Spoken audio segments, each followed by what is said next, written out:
오늘 말씀은 수고하는 자에 대한 보답을 누리자라는 제목으로 말씀을 생각해 보기로 합니다. 성도가 주님의 말씀을 따라 복음을 전하고 복음 전한 사람을 양육함으로 수고하면 하나님은 그러한 성도에게 면류관을 약속하십니다. 우리에게 주어질 면류관에 대하여 살펴보고 올바른 진리 안에 있는 약속된 면류관을 이해함으로 진리 안에 옳게 서 있는 우리들 되어야 합니다. 앞구절들에서 3절과 4절 이쪽에서 군사의 비유와 이어서 수고하는 농부의 비유가 나오지요. 또 법대로 경기하는 것도 나오고 수고하는 농부가 먼저 곡식을 받는다는 비유를 통해 하나님이 수고하는 자에게 먼저 상 주심을 강조하고 있어요. 오늘 말씀을 통해서 하나님의 갚아주심에 대한 것을 알므로 은혜 누리기를 원합니다. 오늘 보면 내 말하는 것을 생각하라. 주께서 범사에 내게 총명을 주시리라 그래요. 너 머리 팽팽 돌아가게 해줄게. 너 분별력 확실하게 해줄게. 너 사람들에게 인정받게 해줄게. 이런 관점이죠. 5절에서 경계하는 자가 법대로 경계하지 아니하면 면류관을 얻지 못할 것이며, 그 앞부분에서 군사의 부분을 이야기했고요. 3, 4절에서 2절에서 뭘 말해요? 충성된 자들에게 내가 너에게 가르쳐 준 걸 또 다른 사람들에게 부탁해라. 그럼 또 다른 사람을 가르칠 수 있을 거야. 제자 양육에 대한 걸 이야기하고 있어요. 이거 해라, 꼭 해라, 이런 거지요. 그걸 하는데 군사 비유를 들었고, 이제는 경기장에 면류관 받는, 요즘으로 치면 금메달에 대한 걸 이야기하고 있어요. 갑자기 군사가 자기 생활에 얽매이지 않는다 그러면서 경기하는 자가 법대로 경계해야 함을 말합니다. 법대로 경계하지 않으면 면류관을 받지 못한다고 해요. 여러 사도들을 통해서 주님이 약속하신 면류관을 살펴보므로 오늘 말씀의 면류관을 이해할 수 있습니다. 바울 사도를 통하여 말하는 면류관은 전도와 양육을 통해 주님이 부탁한 것처럼 많은 사람을 옳은 대로 돌아오게 한 자가 받는 상급을 말하는 거죠. 그게 디모데후서 4장 7절 8절이에요. 내가 선한 싸움을 싸우고 나의 달려갈 길을 마치고 믿음을 지켰으니 이제 후로는 나를 위하여 의의 면류관이 예배되었으므로 주 곧 의로우신 재판장이 그날에 내게 주실 것이니 내게만 아니라 주의 나타나심을 사모하는 모든 자에게니라. 이 2장에서뿐만 아니라 4장에서도 그래요. 사도 바울은 이제 자기가 곧 처형당할 걸 생각하고 있어요. 그러면서 받을 면류관을 이야기합니다. 또 야고보를 통해 말씀하시는 면류관은 사단의 미혹에 넘어가지 않고 주님의 말씀을 따라 견고하게 서 있는 자에게 면류관을 약속합니다. 야고보서 1장 12절이지요. 시험을 참는 자는 복이 있도다. 이것에 옳다 인정하심을 받은 후에 주께서 자기를 사랑하는 자들에게 약속하신 생명의 면류관을 얻을 것임이니라. 이래요. 우리 이제 시험이 오고 미혹이 올 때도 우리가 주님을 바라보며 말씀을 따라 견고히 서 있어서 근신하고 깨어서 사단의 미혹에 넘어가지 말자 이거예요. 하와가 선악과 따먹으면 진짜 하나님하고 맞먹을 정도로 선과학을 알아 멋지게 될 거. 저 선악과 왜 저렇게 멋있어 보여? 저거 먹으면 최고 똑똑하게 될 것 같아. 이런 생각을 하면서 따먹어버리잖아요. 사단의 미혹은 하와에게 했던 것처럼 똑같이 우리에게 하는 거예요. 지금 또 말씀 따라가면 나 욕만 먹고 나 어쩌면 완전히 뒤로 처질 텐데. 사단은 그렇게 하지 마. 하나님이 뭐라 그랬는데 그거 아니야. 자꾸 그 반대를 이야기하죠. 거기에 넘어가지 말라는 거예요. 자, 이 또 사도 요한을 통해 말하는 면류관은 복음을 인하여 고난을 참고 견디는 자에게 면류관을 약속합니다. 요한계시록 2장 10절에서 내가 장차 받을 고난을 두려워 말라. 볼지어다 마귀가 장차 너희 가운데서 몇 사람을 오게 던져 시험을 받게 하리니 너희가 10일 동안 환난을 받으리라. 내가 죽도록 충성하라. 그리하면 내가 생명의 면류관을 내게 주리라. 이 말씀을, 면류관을, 복음을 인하여 고난을 견디고 싸우고 나아가는, 이걸 이야기합니다. 지금 사도 바울이 이 관점을 이야기하고 있죠. 복음을 전하고 충성된 자에게 내가 너에게 분부한 모든 것을 가르쳐 지키게 하라. 그 사람이 또 다른 사람을 가르칠 수 있을 거야. 군사가 나가는 것처럼 다른 데 얽매이지 말고 해. 면류관을 통해 법대로 경기하면서 원칙을 지키며 나가는 그들처럼 해야 돼. 지금 이걸 이야기하고 있죠. 사도 베드로를 통하여 말씀하시는 면류관이 또 있어요. 주님의 양인 믿음의 사람들을 가르치고 말씀 안에 세워 나갈 때에 말씀을 따라 옳게 함으로 더러운 이익을 위해 하지 않고 말씀을 따라 즐거운 마음으로 하는 자들에게 영광의 면류관을 약속하십니다. 이게 베드로전서 5장 2절부터 4절에 있어요. 너희 중에 있는 하나님의 양무리를 치되 부득이함으로 하지 말고 오직 하나님의 뜻을 쫓아 자원남으로 하며 더러운 일을 위하여 하지 말고 오직 즐거운 뜻으로 하며 맡겨온 자들에게 주장하는 자세를 하지 말고 오직 양무리의 본이 되라. 그리하면 목자장이 나타나실 때에 시들리지 아니하는 영광의 면류관을 얻으리라. 이 베드로 전서 5장 2절부터 4절의 부분은 특별히 우리 대한민국 목회자들이 신경 써서 들어야 하는 부분이에요. 대한민국 목회자들은 성경에 없는 부분들을 막 과장시켜서 목사인데 잘해, 그럼 복받아 이러면서 뻥을 치고 그 위에 군림하고 이렇게 막 하잖아요. 이 더러운 일을 위하여 하지 말고 즐거운 뜻으로 하고 맡겨온 자들에게 주장하는 자세를 하지 말고 오직 양무리의 본이 되라. 오직 섬기는 자로 있어라. 이런 관점이죠. 그렇게 하면 영광의 면류관을 받을 거야. 이렇게 이야기해요. 이 땅에서 교회에서 목사라고 어깨 힘주고 다 뭐 영광 다 받아버리면 받을 면류관이 어디 있겠어요? 바울, 야고보, 요한, 베드로 네 분의 사도를 통하여 약속하는 면류관은 같은 면류관입니다. 그런데 바울 사도는 오늘 말씀에서 법대로 경기하여야 받을 수 있다고 말해요. 이 면류관을. 당시 로마에서 4년마다 열리는 올림픽을 염두에 두고 말하는 거예요.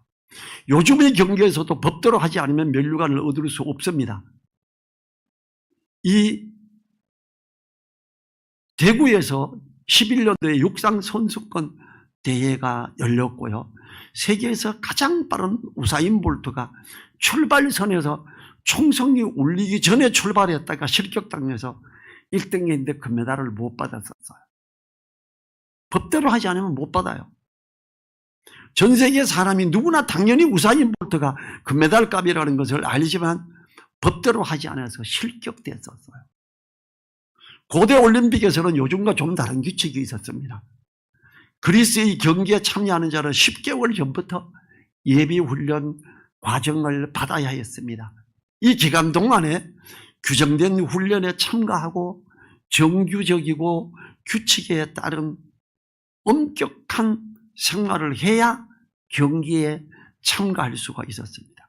이것을 어기는 자는 경기장에 참여할 수가 없었어요. 요즘에 복싱 선수가 어때요? 복싱 선수가 자기 몸을 관리해서 체중을 벗어나면 어떻게 돼요? 경기를 할 수가 없지요. 그런 의미로 생각하면 됩니다. 절대로 절제에 대한 것은 바울 사도가 고린도전서에서도 언급을 한 적이 있어요. 고린도전서 9장 22절에서 25절에서 이기기를 다투는 자마다 모든 일에 절제하나니 저희는 썩을 면류관을 얻고자 하되 우리는 썩지 아니할 것을 얻고자 하더라. 모든 일에 절제를 한다. 이제 하나님이 주시는 이 면류관을 위해서 우리는 법대로 하자, 절제를 하자, 이렇게 이야기하고 있죠. 지금 디모데에게 그렇게 하면서 다른 사람들을 양육해라 이렇게 말해요. 복음을 전하는 사람도 복음에 합당한 생활을 지켜야 하는 원칙이 있음을 말하고 있지요. 또한 복음을 전할 때도 말씀에서 제시한 그리스도 예수로 말미암아 구원받는 것을 전달해야 함을 말합니다. 성도가 말씀 안에 옳게 서 있으므로 복음을 전하고 그 사람들을 가르치고 함으로 상 얻는 것은 모든 사도가 표현하는 부분이에요. 바울 사도는 7절을 통해서 디모데에게 이것을 잘 생각하라고 권면합니다. 내 말하는 것을 생각하라. 주께서 범사에 내게 총명을 주시리라. 어려움을 이길 수 있는 지혜를 줄 거다. 이걸 말하는 거죠. 주님은 올바른 말씀 위에서 흔들리지 않고 나가는 것을 염두에 두고 법대로 규칙을 지키며 나가는 사람, 하나님의 사람으로 있으라고 디모데에게 권면하고 있습니다. 현대에도 다른 복음을 이야기하는 사람들이 많습니다. 그러나 우리는 바울 사도를 통해 전해지는 말씀을 생각하므로 복음의 진리에서 벗어나지 않는 총명한 성도로 있을 수 있는 거예요. 우리가 성찬 예식을 한 달에 한 번 하잖아요. 이 주님의 몸과 주님의 피에 대해서 기념을 함으로 복음에서 곁길로 나가지 않음을 고린도서 11장에서 이야기하고 있습니다. 이제 6절로 넘어가 봅니다. 수고하는 농부가 곡식을 먼저 받는 것이 마땅하니라. 지금 수고하는 농부는 풍성한 수확을 바라보며 쉬지 않고 땀 흘리며 일하는 농부의 모습을 말합니다. 수고하는 농부를 직역하면 힘들여서 고생하며 밭을 가는 자, 풀을 뽑는 자 이런 거예요. 이것을 고린도전서에서는 밭 가는 자로 번역했어요. 고린도전서 9장 10절에서 전혀 우리를 위하여 말씀하심이 아니냐. 과연 우리를 위하여 기록된 것이 밭 가는 자는 소망을 가지고 갈며 곡식 떠는 자는 함께 얻을 소망을 가지고 떠는 것이라 그래요. 하나님이 이렇게 농사 짓듯이 부지런히 계속해 나갈 때 그에게 상 주심을 이야기하고 있지요. 땅으로부터 받는 보상을 두고 수고하는 농부가 곡식을 먼저 받는 것이 마땅하다. 곡식을 먼저 받는 것은 영적 의미와 육적 의미를 동시에 가집니다. 영적 의미로는 복음을 위하여 열심히 일하는 자에게 하나님이 주시는 면류관을 염두에 둔 말이지요. 이 소망을 가진 자마다 열심히 복음의 씨앗을 뿌림으로 하나님의 주실 상급을 기다리게 됩니다. 육적 의미로는 열심히 일하는 사람에게 주어지는 풍성함에 대하여 말하는 거지요. 영육간에 부지런한 사람에게 하나님은 상 주시는 분이십니다. 게으른 사람은 여러 핑계를 대므로 일을 하지 않습니다. 부지런한 사람은 수확될 것을 바라보고 인내하고 열심을 내는 거예요. 우리가 게으르지 않고 열심을 내는 사람이 되도록 기도하고 또한 노력해야 됩니다. 제가 이제 오이를 여러 포기 심었어요. 오이를요, 물을 가뭄이 있을 때 비를 별로 못 받은 오이를 딱 따먹으면 써요. 그런데 물을 푹 주고 나서 한 몇 시간 있다 따먹으면 쓰지 않고 달콤하고 맛있습니다. 물을 금방 먹었을 때는 좀 싱거워요. 물을 푹 주고 나서 몇 시간 뒤에 따먹으면. 근데 그걸 따먹을 수 있는 사람이 그 농사 짓는 사람이잖아요. 수고하는 농부가 먼저 받는 거예요. 그걸 하면 저는 따가지고 이렇게 직접 깨물어 먹어봐요. 그러면 파는 거하고 달라요. 훨씬 신선함이 느껴집니다. 자, 7절 같이 읽을까요? 내 말하는 것을 생각하라. 주께서 범사에 내게 총명을 주시리라. 바울 사도는 디모데에게 자신이 말한 걸 생각하라고 합니다. 1절부터 6절까지죠. 네 가지 비유를 말했지요. 1절, 2절에서 제자를 삼음으로 복음을 계승하라는 거였어요. 3절 4절에서 둘째로 그리스도의 좋은 군사로 있으므로 자기 생활에 얽매이지 말라는 거예요. 그리고 5절에서 경계하는 자가 법대로 하여야 면류관을 받는 것. 그 다음에 6절에서 네 번째로 수고하는 농부가 먼저 곡식을 받는다는 거예요. 이 네 가지 비유를 이해하고 곰곰이 생각한다면 주님이 범사에 총명을 주신다고 합니다. 스스로 생각하고 판단하는 것을 말하지요. 고린도전서 10장 15절에서 나는 지혜 있는 자들에게 말한과 같이 하노니 너희는 내 이르는 말을 스스로 판단하라. 그냥 읽고 생각하는 것보다 더 깊이 생각하고 묵상해야 합니다. 하나님이 여호수아에게 말하였던 주야로 묵상하라는 것과 같은 의미지요. 여호수아 1장 8절 우리 잘 알잖아요. 이 율법책을 내 입에서 떠나지 말게 하며 주야로 그것을 묵상하여 그 가운데 기록한 대로 다 지켜 행하라. 그리하면 내 길이 평탄하게 될 것이라. 내가 형통하리라. 요즘은 우리는 다 좋은 도로로 다녀요. 제가 어릴 때 좋은 도로만 있는 게 아니었어요. 아스팔트, 제가 중학교 다닐 때까지 제가 다니는 안동 시내에도 아스팔트가 없었어요. 흙길이에요. 비 오고 어쩌고 하면 울퉁불퉁해집니다. 근데 그 잘 닦아진, 우리는 그때 신장로라 그랬어요. 넓은 길. 그게 없을 때는 오히려 덜컹거리면서 더 힘든 데를 자전거를 타고도 갔어요. 평탄한 길은 길을 다 닦아놓은 것 같은, 걸리적거리는 거 없애고 갈 수 있게 해주는 거, 복음을 위해서 전적으로 힘쓰며 갈 때 하나님은 그렇게 해주신다는 거지요. 이 묵상하고 그 원칙을 따라 실행할 때 하나님은 우리에게 평탄한 길, 형통한 길을 주시는 거예요. 어떻게? 총명을 주심으로. 지혜를 주시고 그 지혜를 따라 기도하며 판단하고 나아가는 거예요. 그러면 그걸 피하게 되고 가게 되고 하는 거지요. 7절의 말씀은 우리에게 강한 메시지를 줍니다. 더 깊고 넓게 생각해야 합니다. 범사에라는 말에 주목해 보지요. 모든 상황과 일에라는 의미지요. 영적인 모든 일과 육적인 모든 일을 대할 때 원칙이 된다는 걸 생각하게 합니다. 군인이 자기 생활에 매이지 않는다는 의미는 한 가지 일을 할 때 다른 것들에 매이지 않고 열심히 해야 함을 생각할 수 있지요. 맡은 일을 충실히 수행하는 사람이 좋은 결과를 얻게 되는 겁니다.